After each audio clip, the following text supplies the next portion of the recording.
What is up? Metal Gets Me High, episode 16. We got your host Al, my co-host Brad and Razor, and our very special guest. We got Tomb Sentinel, Columbus, Ohio's very own. What's up, man? Not shit. That's cool, man. Well, I saw you guys have that show with No Mas tomorrow. That's a Yeah. freaking kick-ass show, man. It must be exciting. Yeah, man, it's gonna be fun. The venue we're playing at, Dirty Dungarees, it's a laundromat too. That's what It's a I laundromat saw. and a bar. I was gonna ask you about that because, like, I'm a user of a laundromat, and I was thinking to myself, like, how cool would it be to just throw in a load and then from there, freaking catch the metal show while the laundry's in the freaking washer. That's so sick, right? You get a lot of like normies there. They're like, "What the hell is going on in here?" That is hilarious, man. Do they have shows pretty regularly there? Yeah, recently they have been. There's always been shows there for the last couple of years, but like lately it's been popping off. That's okay. Cool. That makes sense because I mean, shoot, man, it seems like Ohio has a thriving death metal or just heavy music thing going on right now. Oh yeah, yeah. What nobody's doing it harder than Ohio. Ohio is killing it right now. Agreed. Like Ohio on top. That's sick, man. Like, what do you think attributes that? Like, why do you think that is that there's such a thriving scene in your area right now? Well, Ohio's just depressing. Okay. Like, it's just straight up depressing, and I think everyone's an outlet for that. That's hope. Yeah. I mean, hey, that makes sense because like we just recently, a couple days ago, we saw 200. And, oh hell yeah, dude! They're killer. All the bands on that bill were killer. And Tribal Gaze hard, Creeping Death hard. Everybody went hard. Yes, sir. 200 stab wounds is some next level shit, man. Dude, I totally agree. Unfortunately, we haven't had the bog come near us, but that's definitely somewhere we're like, man, because we're out in California, so we're like, oh, come on, you guys. Oh, yeah. What part of California are you in? We're in the Central Valley, so we're like about an hour and a half away from the Bay Area and like an hour and 10 minutes south of Sacramento. So we're the armpit of California. Okay. Exactly. So I've been to Southern California a few times. I love it. But I want to get up north. I want to see like the mountains and shit. Oh yeah, the mountains are beautiful. Yeah, we're surrounded by them, basically. That north part of California is definitely beautiful. I definitely recommend. It's crazy how like certain areas it's so green, and then there's the ocean. You just get the freshest air you could get. And then you find the deadest grass. Yeah. My little brother's stationed in San Diego. He's in the Navy, so I'm in San Diego at least twice a year. I love it there. I've been to Los Angeles. Los Angeles rules. Just too many people for me. Oh, it's a lot of people. I'm with you there. For sure. Well, like, how does metal get you high, man? Like, how did you get into metal? What's it mean to you? Oh, okay. So I got into metal. Both my parents are metalheads. Their first date was a Metallica concert. Oh yeah. My dad would play Metallica for me in the crib. And I just fucking, dude, like, ever since I was a kid, all I can remember is listening to, like, Metallica, Slayer, Pantera, all that shit. And it went from there, you know? Oh, hell yeah. So you were adopted into it young. Yeah. Dude, I was like 9 years old, and my dad gave me this test pressing, or not a test pressing, like, just some, like, promotional cassette. It was it was Spiritual Healing by Death. And that was, like, the first death metal I ever. Oh, shit. Fuck yeah, that's awesome right there. He also gave me one. It was Wolverine Blues by Entombed, and it had it had Wolverine on the cover of it. I have that cassette tape, never been opened. It's still sealed. No shit. You're sitting on some gold right there, brother. Yes, sir. Shit. At like what age did you decide you kind of wanted to start creating metal, and what made you want to do that? Ooh, I want to say I was probably 13, maybe. I remember my first band was it was a Metallica and Iron Maiden cover band, pretty much. And I was like 14, so like we didn't like write none of our own shit. But yeah, man, I don't know. I was probably like 15 when I started writing my own music and stuff, and I've just been doing it ever since. That's cool, man. Your EP is definitely one of my favorite ones of this year. It's like every single track is a banger. I listened to it on the treadmill the other day, and like it was the perfect beats per minute to be on the treadmill. Oh, it smashes 100%. Like, are there any artists that you want to collaborate as far as like doing a split or EP or anything like that? Oh, dude, there's so many. There's so many that I just love to work with. So we're I don't know if I can really say it, but we're doing a 4-way split with a couple really cool death metal bands. They're all recording their stuff right now. We have our song recorded. We're just waiting on Devin to throw some vocals over it. Okay. Oh hell yeah! Now you don't have to specify any names, but you guys have some banger ass bands out in Ohio? Is it around the area, or is it going to be a little bit more broad? It's west. It's a lot of I think one might be farther out, but one is from Chicago. Oh my gosh, I can't remember the fourth band. Oh, it's yeah, no problem. No. Yeah, we're losing you. Oh, it's all good. He's it's just chopping out a little bit. Okay, there you are. My bad. Yeah, we lost you I might for a be second. service, man. Oh, don't. Oh, you're good. Man.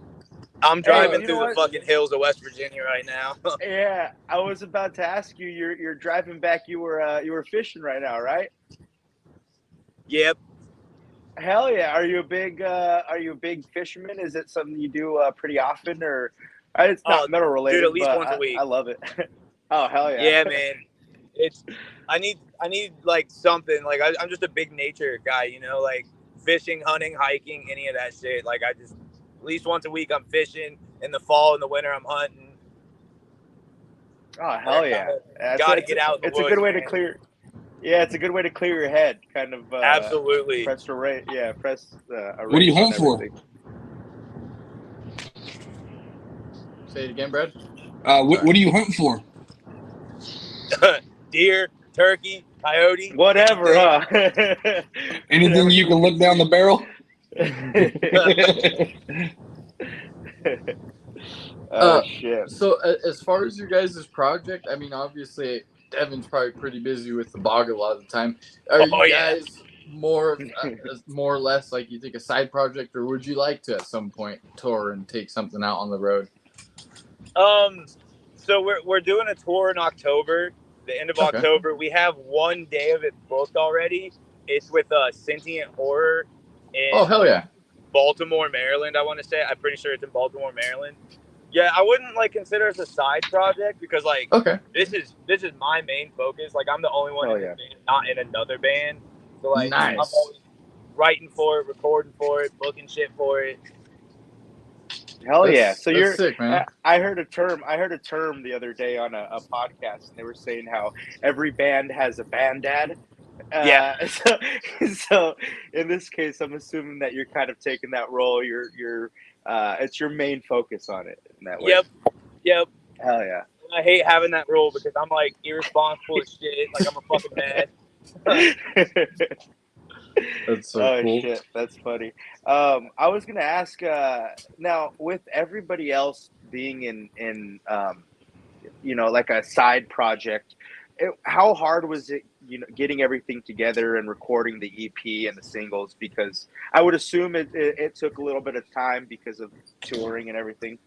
So the first two singles we put out, Romanticize Suffering and Bliss and Sadism, they were super easy, man. That was before we even had a full band together. I just sat in my basement, recorded all this shit. Devin came over and threw vocals over it. That was super easy. The EP was a bit of a hassle, like with everyone's schedule and shit. But yeah, it's now that like shows are coming back in full force and shit, like the pandemic's over, like it's real hard with everyone's schedules, especially Devin touring all fucking year. Yeah, the bog, they're exploding right now. They're are getting a lot of traction. And they deserve every bit of it, man. They're all killer musicians, man. Yeah, I they're agree. awesome. They seem like awesome dudes too. We Yeah. follow them on social media, and they seem like such an awesome group of dudes. Yeah, dude, they rule. Cody, their drummer, I'm a fan of anything he does ever. Yeah, if I correct me if I'm wrong, is he like the guy? Because I know, is he the dude who runs like your record label, Fix My Face? Is that him? Yeah, yeah. Okay, that's Oh, what I shit. had thought I had seen, and I was like, oh, that's actually sick. That like it seems like everybody in that area is working together, and I think that's part of the reason everyone's freaking thriving right now is because everyone's like Right. on the same It's team. Ohio's such a tight knit scene. You know, everyone's friends with fucking everybody, man. Yeah, that's dope as fuck. Like everybody is really tight knit, and it help it like he was saying, it helps build the scene. You know, it's not like everybody's trying to do everything on their own. Everybody's bringing each other up. Yep. And that's how it should be, man. People need to start taking notes. I agree, Real man. shit. I definitely agree because, like, I think about the first death metal boom, which was in the '90s before I was around. It seems like those bands weren't as like cordial and working with each other, and that's what I love about this death metal revival is you got Undeath shouting out all the Ohio bands, and then all the Ohio bands shouting out smaller bands. That maybe might not even be metal, it's just heavy music, and I love it right now, man. I think it's sick. Yeah, absolutely. That's the thing with like Ohio. We have a shit ton of mixed genre shows, and they just work. Like as long as it's like heavy and shit, like that shit just works. Everyone here loves music and shit. Yeah. Just get the loud amps in our face. Just make it happen. Yeah. How did you form this band? How did you come together with your other bandmates and make this band an actual? So Paul, our bass player, me and him have been friends for years, since I was like 18. He's been in a lot of the bands I've been in. So we were in a thrash band, and we kind of like fizzled out, stopped doing shit. So I hit up Devin, and I was like, "Hey man, would you be interested in doing vocals in like a thrashy, grindy band?" And that it turned into Tomb Sentinel. So like, hell yeah. Jordan, our drummer, is in another band called Zone Zero. They're like new metal. He was in the thrash band too. He played drums for that, so I hit him up. And at first, I was just like, "Hey man, you want to record some drums for a demo that me and Devin and Paul are working on?" And he ended up just like falling in and being a full-time member. And then Gage, our other guitar player, he came up to me at Park Street Saloon when we were playing, or we weren't playing. Sanguisugabog and 200 Stab Wounds and Domestic Terror, another Ohio death metal band. They were all playing, and Gage walked up to me and was like, "Hey man, I want to play guitar in your band." And I said, "Hey man, okay." You're like, for sure. That's cool. So it sounds like it kind of all just fell together in the perfect little scenario. Yep. So I assume that you play the other guitar. You're the other guitar player as well? Yeah, 2 guitar players. Nice. So you get that nasty tone right there. Fuck yeah, man. The more the merrier. Nothing sounds better than 2 HM2s running full blast at the same time. 100%. Couldn't agree more, man. Yep, I couldn't agree more. Who are some big influences to you in your art as far as, either guitar wise or band wise? Okay, obviously James Hetfield, Metallica, dude, is the reason I picked up guitar. But Hell yeah, man. As far as like the heavier side, Entomb, Dismember, that's where I get the HM2 from. Shit, dude, there's so many. That is the problem, man. We always talk about that's what's hard with metal. I hate it like whenever I hear people say that there's no new metal, because like you're just not looking hard enough. It's all man. Over. There's a shit ton of it. In my spare time, I'm just sitting there on Bandcamp. That's actually how I found you, was on Bandcamp when your release came out, and I was like, "Oh hell yeah, this is sick!" And honestly, I didn't even know that it was Devin on the vocals till much later. So I was like, "Oh, like I thought that was sick." We found out maybe like a week ago, if that. Like we found out not too long ago. We're like, "Holy shit, Devin." is dude. in this too. Yeah, it just doesn't, you know, like compared to what he does in the bog, it doesn't sound anything like it. I think that's sick. Right, and that's what I like. We don't sound like anything alike, you know. No. He does a completely different vocal approach for it, and personally, I fucking love it. Like, yeah, and you know what? Kudos to Devin for that, because I mean, to have such badass vocals with the bog, and then have such like equally as fucking hard and badass vocals with you, but completely different. It's you know, it's dude, hard he's a beast, Yeah. man. He is a fucking beast. That's what we've seen. I mean, like I said, can't wait till they come around. Would love for you guys to come around if at any point. Which that's dope. You're playing with Sentient Horror. We've talked to Matt, and he's super sick dude. And dude, they shred, man. I love it. I love how they have that you know, that Sweden-esque death metal vibe. They kill it. Yeah, I'm super stoked for that show. I guess it's like really close to selling out too, which is gonna be sick. That's good. Yeah. That's the best part about it, man, is going to a show that's fucking wall-to-wall people, you know, fucking bumping into each other. And you know what? Honestly, I feel like even though that has to be one of the coolest venues to play. What is it called? The dingy. What is it called? The laundromat. Oh, no, Dirty Dungarees. Is that a different place that I'm thinking? Yeah, that's where we're playing tomorrow night. Okay. I can't get that out of my head. It's a laundromat. That's so dope. Let me go throw a load of whites in the washer. Like, what the fuck is happening? Hey, that's cool on the people that run the place that do that. I don't know if they have if they're huge metalheads or how that came about, but that's fucking awesome. I don't know if I know the owners, but from what I understand, they're like punks. So like, and it makes sense if you see the place, you're like, yeah, punks run this place. Hell yeah. But no, it's sick, man. Hell yeah. What's the cap on that place? What's the cap on that place? Shit, I don't even know, man. There's been times where there's like 100 people in there, easy. And it's a small little spot, yeah. Yeah. Everybody's washer and dryer going. Hold on, I'm about to throw a load of darks in the washer. Oh man. Oh shit. What are some newer metal releases that you've been really digging lately, or do you not really listen to metal as being in it? There's no good new metal, man. All right, there we go. Nah, dude, there's so much. Obviously, the 200 stab wounds. Obviously, Bog. But one of my favorites to come out in the last couple of years, Malignant Altar. Altar. That band is so fucking heavy, dude. Yeah. Straight up morbid angel worship, but dare I say this, better.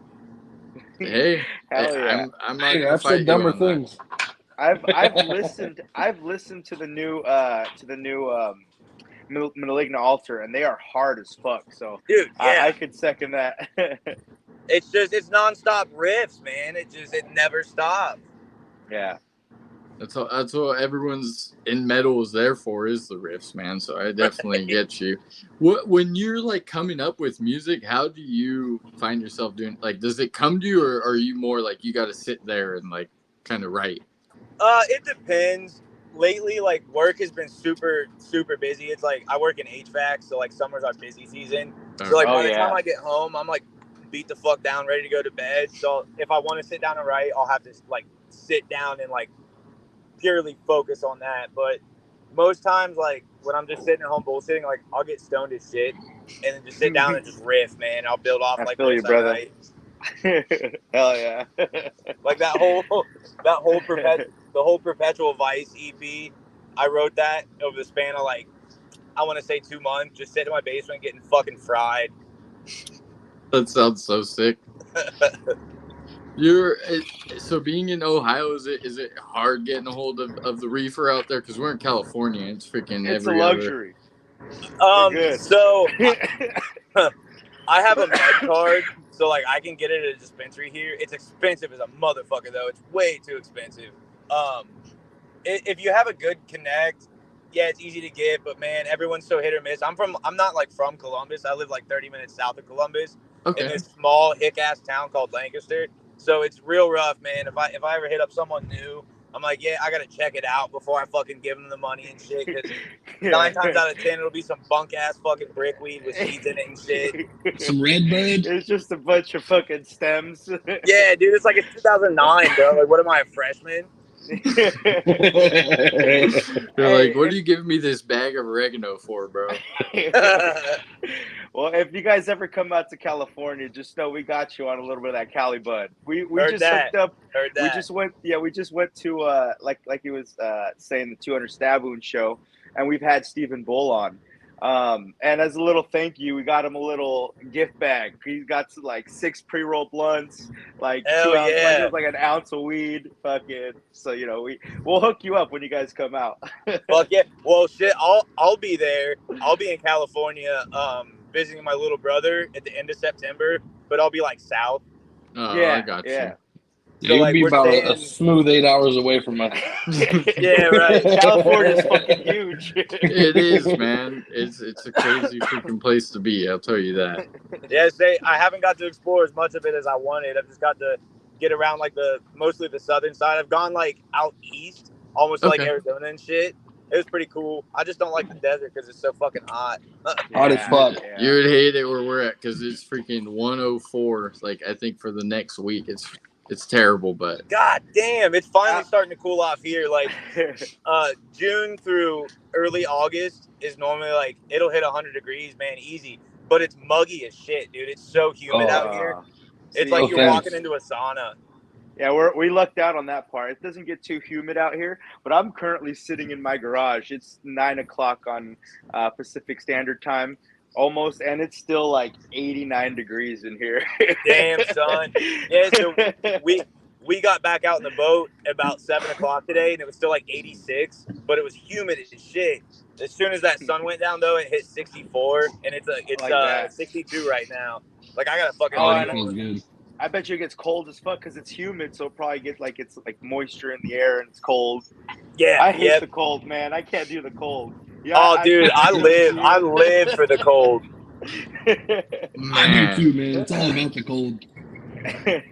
We used to do a lot of commuting together in from here to the Bay Area, and me and Ramon would get pissed because we'd get cold and Brad would be out here freaking all the windows rolled down in the car. We're like in the back, like roll the windows up, please. Yeah, I'm the guy when it's fucking pouring down rain, cold as fuck. I like to roll the window down. I don't know why, but it feels fucking great. Yeah, dude, it's just awesome. If I had my choice, I'd live somewhere where it was 40 degrees to 60 year round. Oh shit! Like, I mean, I love winter, dude. I like work outside and shit. Like, it'll be like 10 degrees below zero. I'm walking around in a hoodie and jeans. Like, that's it. Love it. Just fucking enjoying life. That's a fucking little too cold for me. I'm not gonna lie. Fucking negative 10. You catch my ass inside. Hey, he's an Ohio boy, Brad. You got to remember. I know. Different. They are both fucking different out there. Fucking California's fucking pampered me my whole life. So. I mean, if I had my choice, I'd live out in California if I could. I love it there. Man, hey, you know what? Maybe down south, but where we are, it's Hickville, USA. Yeah, we're definitely Hickville, USA. I live every single angle of me. There's an orchard around me somewhere, so I'm there's no nice parts, unfortunately, but down south, man, it's beautiful. Yeah, man, like. Love San Diego. I don't necessarily like the inner city there. It's just too much. It's too crowded. But like once you get out, like Chula Vista rules, man. Yeah. Hell yeah, it's fucking nice out there. As far as what kind of music do you listen to that's not metal? Are you a rap guy or? Oh man, dude, so much shit. I got for my 17th birthday, I got WuTang tattooed on my knuckle. That's fucking hard. I listen to everything, dude. I love Hank Williams Jr., dude. Anything, man. Rap, Bone Thugs. Bone Thugs are my favorite rap group of all time. Like, I listen to everything as long as it don't suck. Yeah, that's sick, man. Is it easy? Is it easier to pull from different genres as far as like writing music, or do you not really do that? Like, kinda. I get like some of I guess the attitude. I get a lot from like, I want to say like, as corny as it might sound, like I get a lot of the attitude of our music from like hip hop and 90s old school rap and shit like that. But that's totally understandable. You have WuTang. You have WuTang on your hand. That's totally understandable. Buddy. I got my left thumb is WuTang. It's not a good tattoo by any means. And on my right thumb, you still got it. I got. If you could tell what that is, it's the Descendants. The Descendants, okay, punk, right? Yeah. I used to love them in high school. I kind of grew out of them, but like they're still sick, man. The album that came out in '96, I think it's called. It might be Milo Goes to College. Great fucking album, dude. Great album. You know, I'll have to check that out because for whatever reason, I've never got like outside of Green Day, which isn't even necessarily like punk. I love early Green Day. Yeah, dude, badass. That's some good brain stuff. Stew. Brain stew's the shit. That's how I feel every time I take a dab, brother. Fucking brain stew. Dude, I got these dabs. from the dispensary the other day. They look like a fucking crack rock. Like this shit. I went to my parents' house and I was like, Dad, check this shit out. He's like, is that fucking crack? Like, Dad, how do you know what crack looks like? That's funny you say that too, because even if you get those diamonds, I'm sure those diamonds could look sketchy as fuck. Yeah. So I just had some diamonds in like a terp sauce. That shit was fire. But I like live rosin and stuff like that, the thicker shit. Yeah. I like that too because it's easier to rack. You rack that. It's so much easier. The tools take it way easier than the fucking diamonds. You gotta like do some fucking surgery, split the diamonds. They fucking slipping off. And shit. Gonna drop it in the banger and it just slips off. Like fuck that. Yeah, fuck that. I'll tell you a quick story of my first dab. I'm a tree guy myself. When I took my first dab, it was with Brad over here. This is like 18, and he's like, "Hey, you want to take a dab?" And I'm like, "Sure." I didn't know what the fuck it was. I just started smoking weed. So then he hands me the torch, and I'm like, "Dude, what the fuck kind of drug am I about to do right now?" So I was like, "All right, whatever." I already said yes. I got to fall into this peer pressure, so I heat it. He racks me what I call a little booger's worth of wax, and I'm like, "Okay." So now this was back when Shatter was the shit. Yeah, right. Yeah, it was a shit. So you go, I fucking take the dab, and like probably 30 minutes before, I just ate some Assyrian food, so like some heavy steak and like rice. Take the dab, and I immediately open the door to his car and fucking yak it everywhere. I remember like it was yesterday, bro. I'm sitting there, and I'm just like, holy fuck, I'm high as shit. And then all of a sudden, my heart starts pumping, and I'm like, I look over at Brad and I'm like, dude, my heart's pounding so fast right now. So then I'm on my phone, like the other side, that way he doesn't see. I'm like, can you die from taking a dab? Hey, we've all been there before for sure. Dude, that's so funny. My buddy did a whole fucking gram dab once by himself. He had to call the fucking squad. Dude literally called the squad because he thought he was having a heart attack. You see it, yo? Bro, yeah, you know what? There was this one time, Brad. I'm sorry, I'm gonna say this. Hey, I don't give a fuck. Yeah, there's this one time because we used to drive home. We used to all commute about an hour and a half. Yeah. All three of us in the same car, and we used to take the dab rig, and we used to dab on the way there, on the way back, before and after work, and. There was this one time where we were dabbing on the way home. And I don't know what it was. Gave me a fucking fat one, bro. We gave Brad a fucking heater. And he was really quiet. And he was sweating his ass off in the back seat. And he's like, bro, I think I'm having a stroke right now. He was panicking. And obviously I'd been there before. I'm like, no, go. Bro, you're good. He's like, feel my heart. So I feel his heart. And it's completely normal. It's normal. I don't feel it, man. Dude, why are you breathing funny like that? I can't feel it. Then he turns and he looks at me and he goes, I don't want to die. Hey, shit. Fuck, man. Hey, I've been there. I just didn't say anything. I'm like, I'm dying right now, I guess. I remember he getting dies, he Ramon dies. at Grand. Yeah. Fucking, Felt like Ivan Drago on the fucking rig.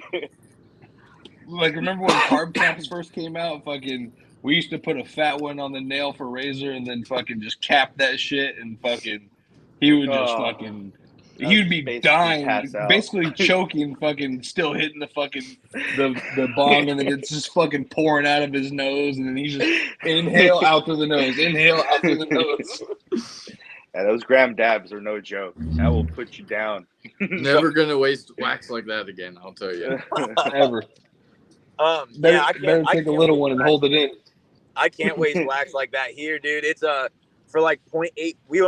They will sell whole grams. Our medical shit's so weird here.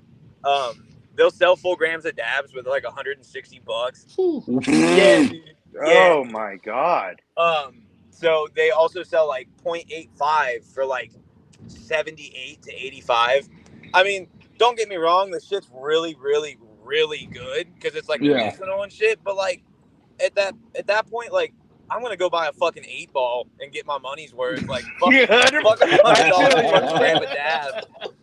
Well, you're like, I'm gonna get some real shit if I'm paying this money, right? Oh shit, that's so funny.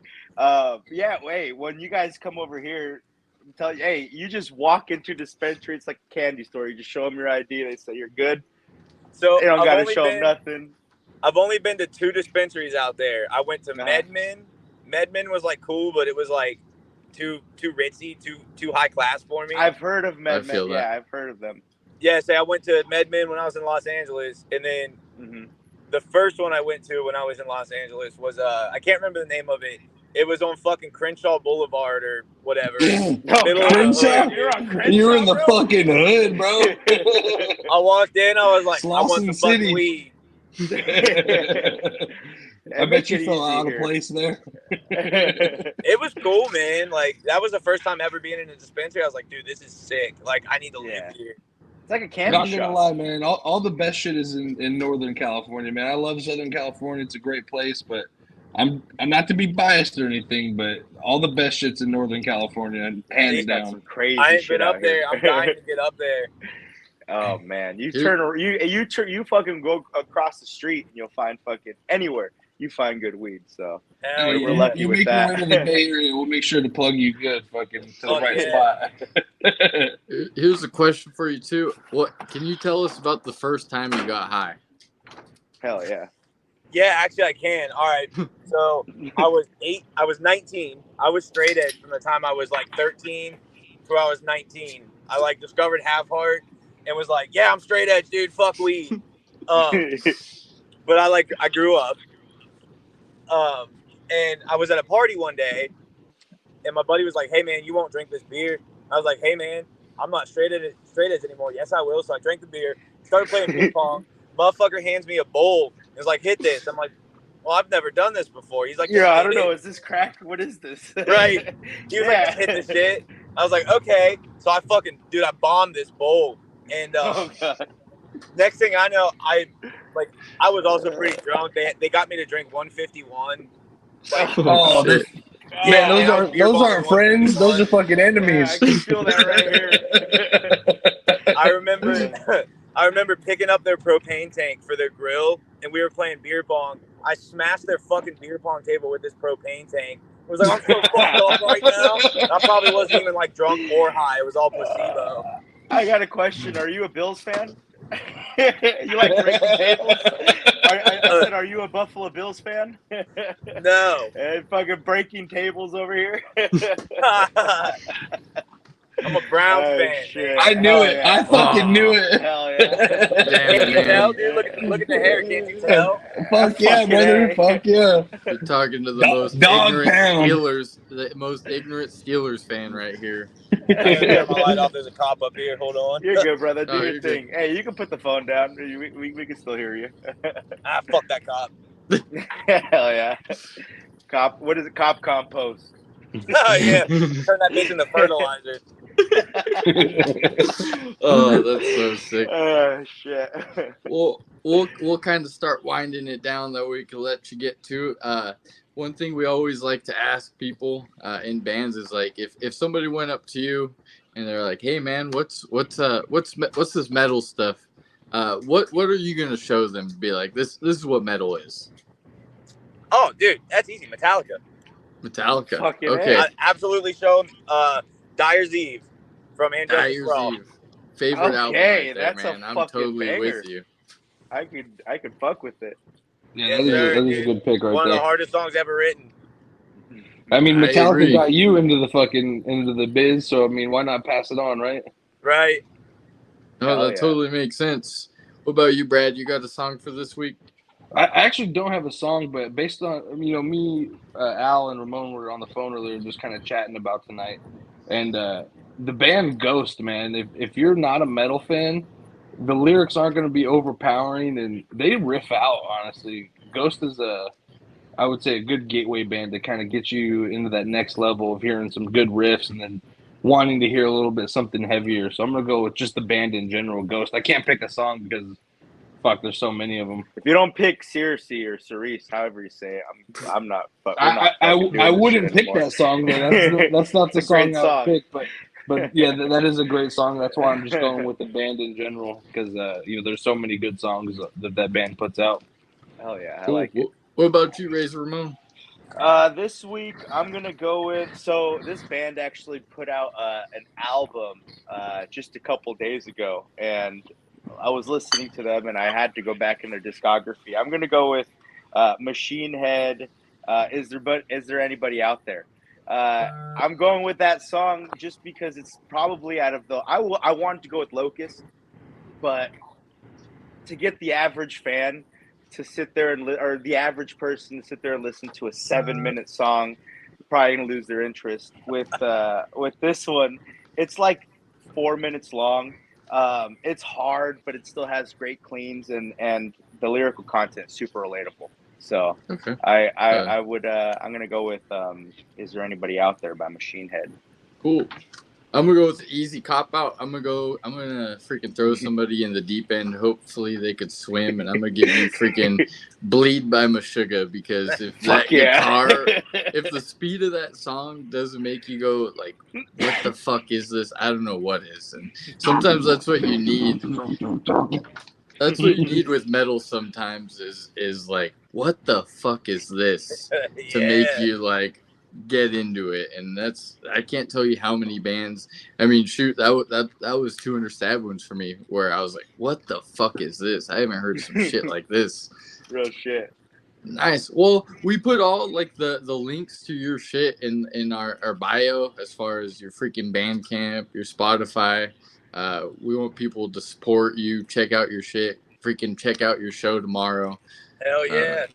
We really appreciate your time, and we look forward to hearing more of your art.